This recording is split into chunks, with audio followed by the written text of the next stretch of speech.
ስለዚህ አሁን ቪዲዮአችን የምንሰራው ምንድነው? የሆነ ኳስ ይወረወራል። ይሄ ኳስ ሲወረወር ከዚህ ይነሳና እንደዚህ ይደርሳል። ግን ይሄኛው ሙሉ ለሙሉ ኤክስ ዳይሬክሽን የሆነ ሙቭመንት ሳይሆን ዲ ነው ማለት ነው። አይታችሁታል? ኤክስ ዳይሬክሽን የትኛው ነው? ይሄኛው ኤክስ ዳይሬክሽን ዲዝ ዋን ኤክስ ምንለው ይሄኛው ዳይሬክሽን ነው ማለት ነው። ስለዚህ ከዚህ ውስጥ ምንድነው የተጠየቅነው? ዲን ፈልጉ። ታይም ኦፍ ፍላይት ምን ያህል ሙቭመንት ከዚህ እስከዚህ ያለው በሚጓዝበት ጊዜ ፍላይቱ ምን ያህል ጊዜ ወሰደ፣ እንደገና ደግሞ ስፒድ አስ ዘ ቦል ኦር ዋትኤቨር ኢት ኢዝ ሂት ዘ ግራውንድ ማለት ነው። እነዚህን ጥያቄዎች ነው የምንመልሰው ማለት ነው። እሺ ስለዚህ መጀመሪያ ማድረግ ያለብን ምንድነው? እነዚህ ሁለቱ አንድ ላይ ተደምረው ምንድነው የሚሰጡን? 55 ዲግሪ የሚሰጡን እሱን እናውቃለን። እሺ ስለዚህ አሁን ለምሳሌ እቺን እናውጣት። እቺኛዋን እንደዚህ እናውጣትና እቺኛዋን አውጥቻት እቺኛዋ 10 ዲግሪ ናት ራይት። እቺኛዋ ዲ ናት፣ እቺኛዋ ኤክስ ናት። ሌስ እቺኛዋ ደግሞ ዋይ ናት እንበል። ከዛ we can solve for d ለምሳሌ d ማለት ምን ማለት ነው? d equal to I can solve for d right? I can solve for d ስለዚህ d ማለት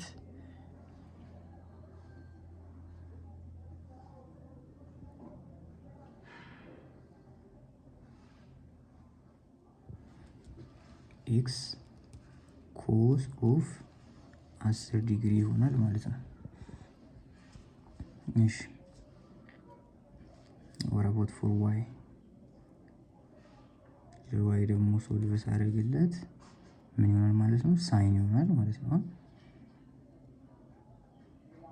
ለዲ ሶልቭ አደረኩ።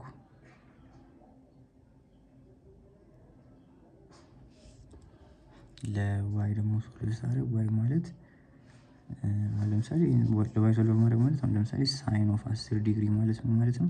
ሳይን ኦፍ 10 ዲግሪ ማለት ዋይ ዲቫይድ ባይ ዲ ነው። ስለዚህ ዋይ ማለት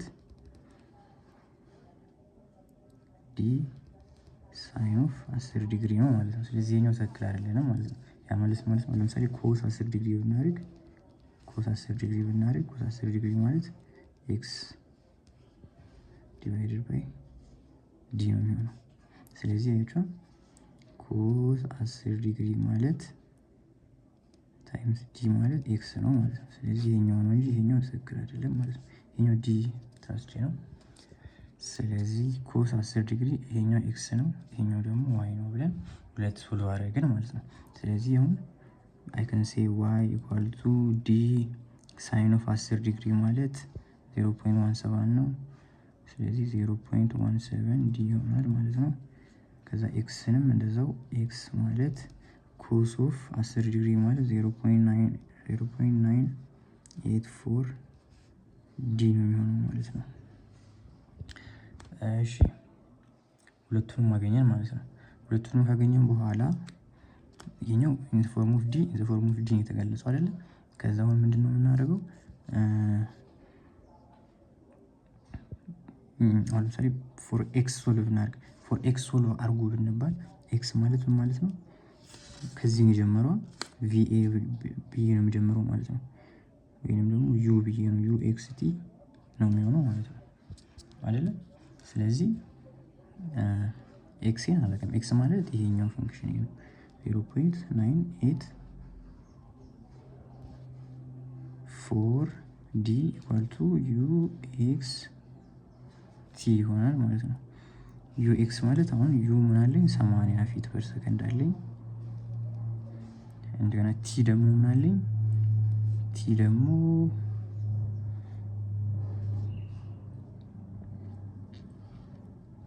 ቲ አለኝ ማለት ነው 80 ፊት። እዚህ ጋር ምን አለች? ኮስ አለች። ኮስ ኦፍ ይሄ ሙሉ ነው መሆን ያለበት ራይት፣ ሙሉ ነው ማለት ነው። ምክንያቱም ኤክስ ነው ሶልቭ እያደረገ ያሉት 10 ዲግሪ ይሆናል ማለት ነው። ስለዚህ 80 ኮስ ኦፍ 10 ዲግሪ ታይምስ ቲ ይሆናል ማለት ነው። ከዛ ምን እናደርጋለን? ይሄንን ሶልቭ ይሄኛውን እንትን እንላለን። ከዛ እንደገና ደግሞ ዋይንም እንደዛው እንገልጸዋለን። ዋይ ማለት 0.70 ዲ ነው ብለናል። 0.70 ዲ ኢኳል ቱ ዩ ዋይ ቲ ነው ደግሞ ይሄ የሚሆነው ዩ ዋይ ቲ ማለት ዩ ኢን ዘ ዋይ ዳይሬክሽን ቲ ማይነስ 1/2 ጂቲ ስኩዌር ነው የሚሆነው። ከዛ ዩ ማለት ምንድነው 80 ነው።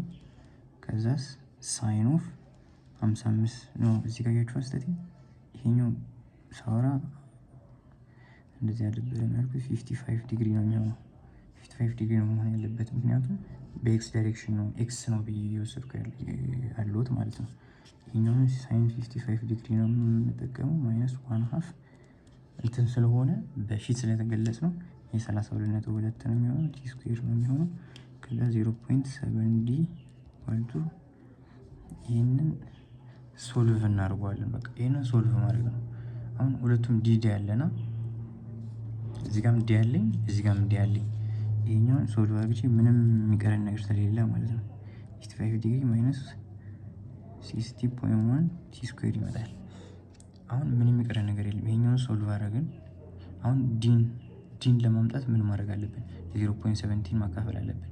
ይሄንም 0.17 ይሄንም ለ0.17 አካፍለዋለሁ።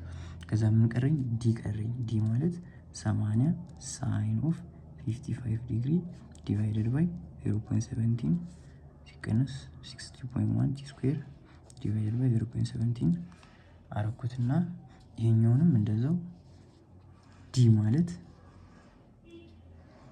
80 ኮስ ኦፍ 50 ዲግሪ ታይምስ ቲ ዲቫይደድ ባይ 0.94 መሰለኛ 984 አረጋዋለሁ ማለት ነው።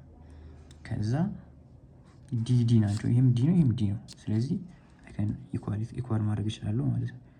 80 ሳይን ኦፍ 55 ዲግሪ ዲቫይደድ ባይ 0.17 ማይነስ 16.1 ቲ ስኩዌር 0.17። ስለዚህ ይሄንን እኩል ናቸው ማለት ነው። እነዚህ ሁለቱ እኩል ስለሆኑ ምንድነው ሶልቭ ማድረግ ያለብኝ ማለት ነው? ቲን ነው ሶልቭ ማድረጉ ማለት ነው። ቲ ብቻ ስላለኝ ማለት ነው። ስለዚህ ቲን ከዛ ማግኘት እችላለሁ ማለት ነው። ቲን እንደዛ ማግኘት እንችላለን። ቲን ካገኘን በኋላ ደግሞ ዲ ይከብዳል እንዴ? አይከብድም ማለት ነው። ቲ ከተገኘ በኋላ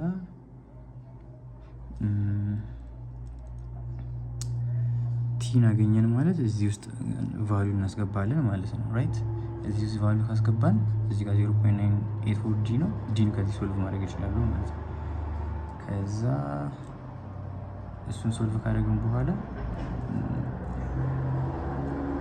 እንትን ስፒዱን ለማወቅ በጣም ቀላል ነው። ሄድ ግራውንድ ስፒዱን ለማወቅ አሁን ለምሳሌ ይሄን ኤ ብንለው ይሄን ደግሞ ቢ ብንለው ምንድነው የሚሆነው ማለት ነው? ኢን ዘ ዋይ ዳይሬክሽን የሚለውን ተጠቀምና ማለት ነው። ያ ማለት ቪኤ ኢን ዘ ዋይ ዳይሬክሽን ስታርት ያደርጋል። ከዛም በኋላ ቪቢ ኢን ዘ ዋይ ዳይሬክሽን እዚህ ጋር ነው ማለት ነው። ከዛ ሲቀነስ ጂቲ የሚለውን ፎርሙላ እንጠቀምና ግራቪቲ ያለን ታይምን እዚህ ጋር ሶልቭ ማድረግ እንችላለን። ከዛ ነው ሳስቻለሁ this one should be vby right this one vby this one vay መሆን ያለበት። ከዛ ይሄንን ሶልቭ ማድረግ ማለት ነው። በቃ vby ነው የሌለኛ vby ለማግኘት vy አስገባለሁ ማለት ነው። vy አለኛ vy ማለት 80 ፊት ፐር ሰከንድ ሳይን ኦፍ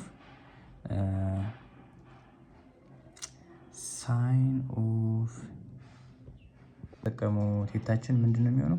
55 ዲግሪ ነው የሚሆነው ማለት ነው። እቺ 55 45 ሲደመር 10 ዲስታንስን ለማወቅ ብቻ ነው እቺኛውን አውጥቼ የምሰራው ማለት ነው።